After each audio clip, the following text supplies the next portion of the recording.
اعوذ باللہ من الشیطان الرجیم بسم اللہ الرحمن الرحیم۔ پیارے بچوں، فرسٹ ایئر کلاس، السلام علیکم۔ جی بیٹا، آج 3 دسمبر 2020 ہمارا اردو کا لیکچر سٹارٹ ہونے جا رہا ہے۔ سبق کا عنوان ہے اسوہ حسنہ صلی اللہ علیہ وسلم۔ مصنف کا نام سید سلیمان ندوی رحمۃ اللہ علیہ۔ صنف ہے خطبہ یا سیرت نگاری۔ ماخذ ہے خطبات مدراس۔ ٹھیک ہے بیٹا، مصنف کے تعارف کی طرف بڑھتے ہیں۔ مختصر سا تعارف: سید سلیمان ندوی رحمۃ اللہ علیہ 22 نومبر 1884 22 نومبر 1884 کو ضلع پٹنہ کے ایک گاؤں دینا میں پیدا ہوئے۔ ابتدائی تعلیم گھر پر حاصل کی۔ اس کے بعد ندوۃ العلماء لکھنؤ میں داخل ہوئے اور شبلی نعمانی کے شاگرد بنے۔ سید صاحب اپنے وقت کے جید عالم، مورخ اور اعلیٰ پائے کے ادیب تھے۔ ان کا عظیم کارنامہ سیرت النبی صلی اللہ علیہ وآلہ وسلم کی تکمیل ہے، جو شبلی نعمانی اپنی زندگی میں پورا نہ کر سکے۔ ٹھیک ہے جی بیٹا، اس کی ہم کر چکے تھے 4 عبارات، 4 اقتباس ہم مکمل کر چکے تھے۔ 5واں اقتباس جس کی تشریح کریں گے ہم، اس کا آغاز کرنے لگی ہوں۔ اقتباس بھی سنیے اور معنی اپنی بک پر لکھوائے ہوئے ہیں، دوبارہ ریوائز کیجئے، سامنے بورڈ پر بھی لکھ دیے گئے ہیں۔ عبارت نمبر 5: عزم و استقلال، شجاعت، صبر، شکر، توکل، رضا، تقدیر، مصیبتوں کی برداشت، قربانی، قناعت، استغنا، ایثار، جود، تواضع، خاکساری، مسکنت، نشیب و فراز، بلند و پست، تمام اخلاقی پہلوؤں کے لیے جو مختلف انسانوں کو مختلف حالتوں میں یا ہر انسان کو مختلف صورتوں میں پیش آتے ہیں، ہمیں عملی ہدایت اور مثال کی ضرورت ہے، جو صرف پیغمبر اسلام صلی اللہ علیہ وآلہ وسلم کی سوانے میں مل سکتی ہے۔ جی بیٹا، معنی کی طرف بڑھتے ہیں۔ عزم، ارادہ، استقلال، مستقل، شجاعت، بہادری، صبر، برداشت، شکر، نعمت ملنے پر احسان ماننا، توکل، اللہ پر بھروسہ کرنا، رضا، مرضی، خوشی، قربانی، ایثار، قناعت، تھوڑی چیز ملنے پر راضی ہونا، استغنا، بے فکری، ایثار، قربانی، جود، سخاوت یا فیاضی، تواضع، آؤ بھگت کرنا، خاکساری، عاجزی، انکسار، مسکنت، غربت یا مفلسی، نشیب و فراز، اتار چڑھاؤ، پست نیچا، سوانے، حالات زندگی۔ ٹھیک ہے بیٹا، اب اس کی تشریح کی طرف بڑھتے ہیں۔ تشریح طلب عبارت میں مصنف کہتے ہیں کہ دنیا میں رہتے ہوئے ہر انسان کو اپنی زندگی میں مختلف کیفیات، جذبات و احساسات سے واسطہ پڑتا ہے۔ ایسے احساسات اور جذبات کے کئی روپ دیکھنا پڑتے ہیں۔ کبھی اسے اپنے معاملات کے نپٹانے میں بڑی جرأت اور ثابت قدمی کا مظاہرہ کرنا پڑتا ہے۔ بعض دفعہ انسان کو میدان جنگ میں بہادری اور دلیری کے جواہر و کمالات دکھانے پڑتے ہیں تاکہ دشمن کا مقابلہ ڈٹ کر کیا جا سکے اور جہاد جیسا عظیم فریضہ احسن طریقے سے انجام دے سکے۔ حضور اکرم صلی اللہ علیہ وآلہ وسلم کی مبارک زندگی میدان جنگ میں بہادری، دلیری کی مثالوں سے بھری پڑی ہے۔ حضرت علی کرم اللہ وجہہ کا فرمان ہے: ہم گھمسان کی جنگ کے موقع پر بھی حضور اکرم صلی اللہ علیہ وآلہ وسلم کے دامن میں پناہ لیتے تھے۔ کیا فرمایا حضرت علی نے؟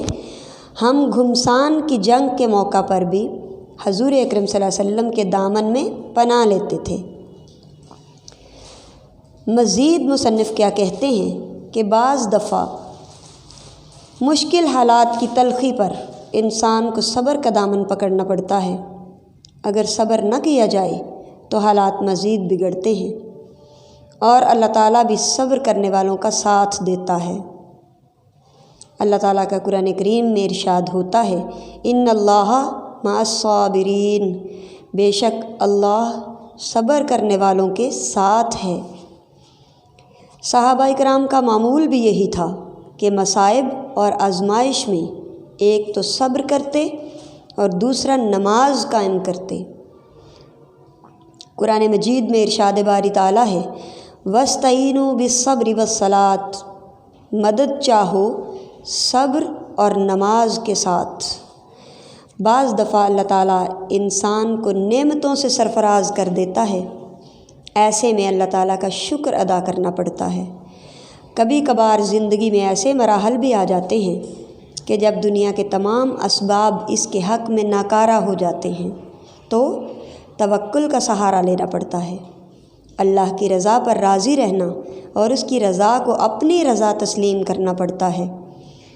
بعض دفعہ انسان بے پناہ مصائب اور مشکلات کا شکار ہوتا ہے، ایسے میں اسے مشکلات و مصائب کو تقدیر کا لکھا تصور کر کے برداشت سے کام لینا پڑتا ہے۔ بعض اوقات انسان کو اپنے مال و دولت اور جذبات و احساسات کی بھی قربانی دینا پڑتی ہے۔ پھر ایسے حالات کا شکار ہونا پڑتا ہے کہ تمام نعمتوں سے محروم ہو جاتا ہے انسان، وہ مجبور و بے کس ہو جاتا ہے اور تھوڑی چیز پر راضی اور خوش رہنے پر مجبور ہوتا ہے۔ بعض اوقات انسان کو تمام تکالیف اور پریشانیوں کو خندہ پیشانی سے برداشت کرنے کی ضرورت پیش آتی ہے اور شان بے نیازی کا مظاہرہ کرنا پڑتا ہے۔ جب اللہ تعالیٰ اسے بے پناہ مال و دولت عطا کر دیتا ہے تو اس کے اندر سخاوت کا جوہر پیدا ہو جاتا ہے۔ بسا اوقات انسان کے پاس کچھ نہیں ہوتا تو ایسی حالت میں خود بھوکا رہ کر بھی مہمانوں اور دوسروں کی خاطر مدارات کرنی پڑتی ہے۔ اللہ تعالیٰ کی نعمتیں میسر آنے کے بعد وہ غرور کا شکار نہیں ہوتا بلکہ اس کے اندر عاجزی آ جاتی ہے۔ اگر وہ مفلسی کا شکار ہو جائے تو بھی خوش و خرم رہتا ہے۔ دنیا میں سدا حالات ایک جیسے نہیں رہتے۔ انسان جتنے بھی اعلیٰ مقام و مرتبے پر پہنچ جائے، کتنی ہی اعلیٰ حیثیتوں کا مالک ہو جائے، وقت کی گردش ضرور عقایا پلٹتی ہے، ضرور اپنا رنگ دکھاتی ہے، اس سے گزرنا پڑتا ہے۔ اسے دنیا میں زندگی گزارتے ہوئے دنیا کے پست و بلند دیکھنا نصیب ہوتے ہیں۔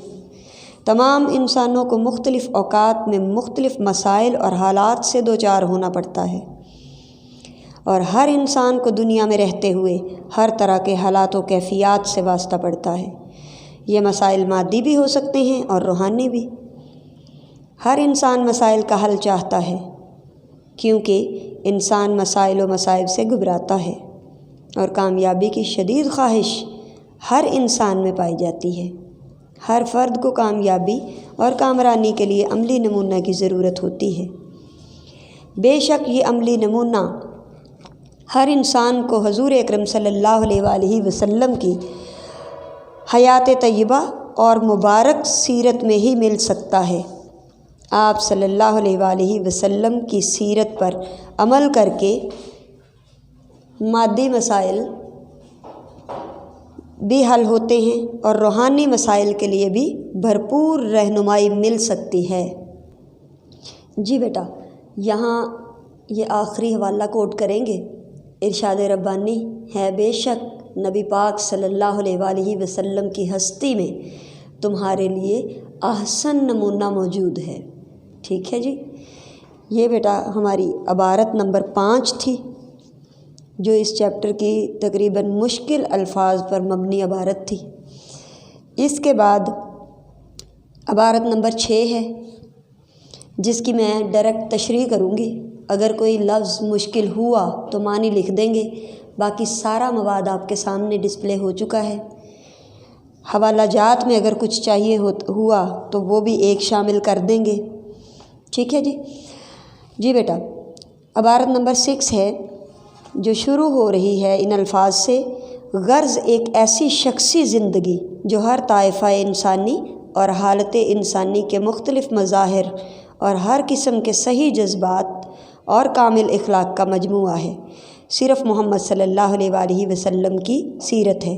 اگر دولت مند ہو تو مکے کے تاجر اور بحرین کے خزینہ دار کی تقلید کرو، اگر غریب ہو تو شیب ابی طالب میں محصور مدینے کے مہمان کی کیفیت سنو، اگر بادشاہ ہو تو سلطان عرب کا حال پڑھو، اگر رعایا ہو تو قریش کے محکوم کو ایک نظر دیکھو، اگر فاتح ہو تو بدر و حنین کے سپہ سالار پر نگاہ دوڑاؤ، اگر تم نے شکست کھائی ہے تو معرکہ احد سے عبرت حاصل کرو، اگر تم استاد اور معلم ہو تو صفہ کی درسگاہ کے معلم قدس کو دیکھو، اگر شاگرد ہو تو روح الامین کے سامنے بیٹھنے والے پر نظر جماؤ، اگر واعظ اور ناصح ہو تو مسجد مدینہ کے منبر پر کھڑے ہونے والے کی باتیں سنو۔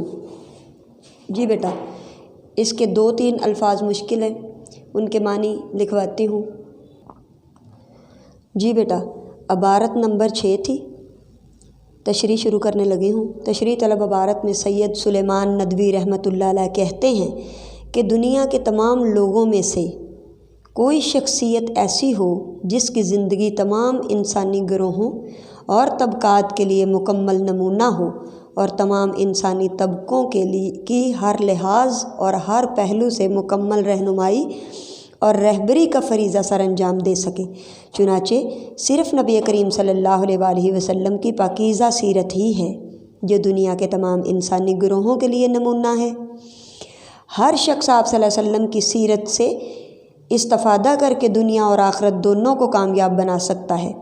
تو بیٹا یہ الفاظ لکھنے کے بعد ایک ہی عبارت آنی ہے نا پیپر میں، ایک چیپٹر سے 2 نہیں آنی۔ تو یہاں وہ اگر یہ عبارت آتی ہے مثال کے طور پر تو وہ والا حوالہ ہی اس میں ہم رپیٹ کریں گے کہ بے شک نبی کریم صلی اللہ علیہ وآلہ وسلم کی ہستی میں تمہارے لیے احسن نمونہ موجود ہے، ٹھیک ہے۔ یہ 4 نمبر پر جو حوالہ لکھا ہے قرآن کریم کی آیت مبارکہ کا ترجمہ ہے، ٹھیک ہے۔ لَقَدْ كَانَ لَكُمْ فِي رَسُولِ اللَّهِ أُسْوَةٌ حَسَنَةٌ، تو وہ یہی والا ترجمہ اٹھا کے ہم یہاں لگائیں گے۔ اس کے علاوہ وہ افعال جن کا تعلق دل و دماغ سے ہوتا ہے اور جن کا اظہار ہر انسان جذبات و احساسات سے کرتا ہے قلبی اعمال کہلاتے ہیں۔ قلب دل کو کہتے ہیں کیونکہ ہر انسان کی دن رات میں ایک جیسی حالت نہیں ہوتی، اس کے اندر تبدیلیاں رونما ہوتی ہیں۔ کبھی انسان راضی، کبھی ناراض، کبھی خوش تو کبھی غم زدہ، کبھی مصائب سے دوچار تو کبھی نعمتوں سے مالا مال، کبھی ناکامی کا منہ دیکھنا پڑتا ہے تو کبھی کامیابی سے ہمکنار ہوتا ہے۔ انسان ان سب حالتوں میں مختلف جذبات کے ماتحت ہوتا ہے۔ اعلیٰ اور قابل تعریف اخلاق کا تمام تر انحصار انہی جذبات اور احساسات کے اعتدال اور باقاعدگی پر ہوتا ہے۔ چنانچہ نبی کریم صلی اللہ علیہ وآلہ وسلم کی سیرت ہر قسم کے صحیح جذبات اور کامل اخلاق کا مجموعہ ہے۔ سید سلیمان ندوی رحمۃ اللہ علیہ کہتے ہیں کہ اگر کوئی شخص دولت مند ہے تو وہ آپ صلی اللہ علیہ وسلم کے اس دور کو دیکھے جب آپ صلی اللہ علیہ وآلہ وسلم نے بصرہ اور شام کے تجارتی سفر کیے۔ بحیثیت تاجر آپ صلی اللہ علیہ وآلہ وسلم نے امانت و دیانت، حسن اخلاق اور سچائی کا بھرپور مظاہرہ کیا۔ آپ صلی اللہ علیہ وآلہ وسلم نے کم منافع پر زیادہ مال فروخت کرنے کا اصول اپنایا اور خریدار کو مال کی خامیوں اور خوبیوں سے آگاہ کیا۔ آپ صلی اللہ علیہ وآلہ وسلم نے تجارت کرتے ہوئے جو اصول اپنائے وہ معاشیات کے سنہرے اصول شمار ہوتے ہیں۔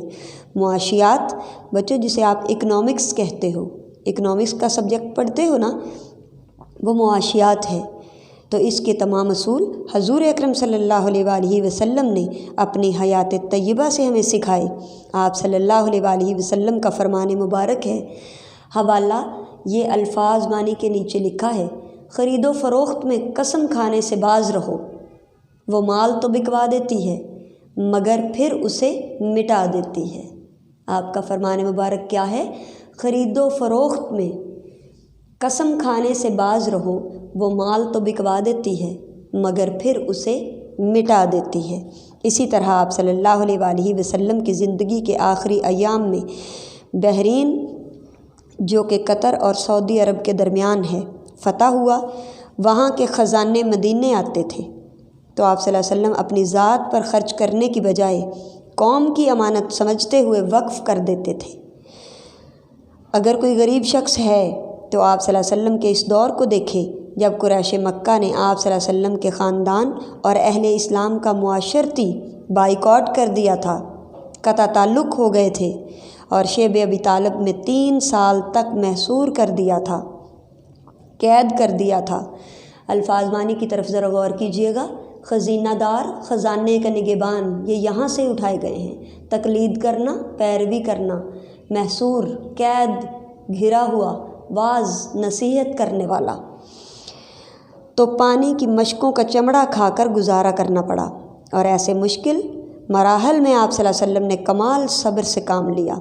اسی طرح کی حالت اس وقت تھی جب آپ صلی اللہ علیہ وسلم نے مکہ سے مدینہ کی طرف ہجرت فرمائی اور مدینہ میں انتہائی غریب صحابی حضرت ابو ایوب انصاری کی مہمانی اختیار کی۔